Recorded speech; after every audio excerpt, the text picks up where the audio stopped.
আসসালামু আলাইকুম। আরেকটি নতুন ব্লগে সবাইকে স্বাগতম। প্রতিদিনের মতো বাসার সকালের সব কাজ শেষ করে স্কুলের জন্য আমি বের হচ্ছি এবং প্রতিদিনের মতোই আমার কর্তাবাবু আমাকে স্কুলে পৌঁছে দেওয়ার জন্য তার বাইক রেডি করে রেখেছে।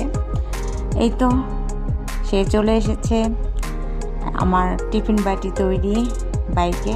এখন আমি বাইকে উঠে যাব। আলহামদুলিল্লাহ, একজন মেয়ে তার হাজব্যান্ডের কাছ থেকে এই কেয়ারিংটুকুই চায়।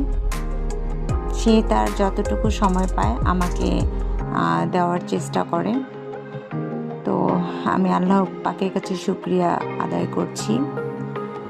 স্কুলের জন্য প্রতিদিন আমি এই রাস্তা দিয়ে যাই। আমাদের উপজেলা চত্বর রাস্তাটা নতুন হয়েছে। আমি প্রায় স্কুলের কাছাকাছি চলে এসেছি। ধামইরহাট বালিকা উচ্চ বিদ্যালয়, খুব সুন্দর হয়েছে গেটটা। আমি স্কুল মাঠে পৌঁছে গেছি, আমাদের শিক্ষার্থীরা এসেছে।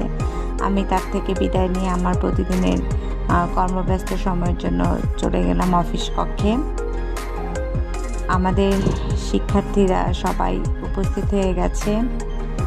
আমরা আজকে সমাবেশ করলাম। সমাবেশে শিক্ষার্থীরা শপথ করলো।